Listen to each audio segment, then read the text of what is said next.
Ayan, great morning. So nandito ako sa taniman namin ng mga gulay. So may okra.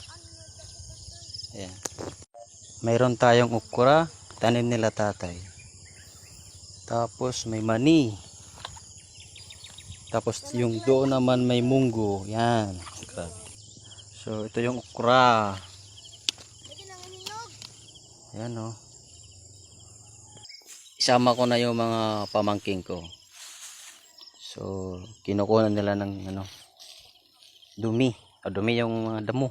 Kukunin nila para sa mani. So ito na yung nakuha nating okra. So hindi siya maraming bunga kasi dahil sa damo na yung puno. Pero medyo matigas siya. Ayan. Napakahaba ng natin, okra. Simula doon sa dulo hanggang dito.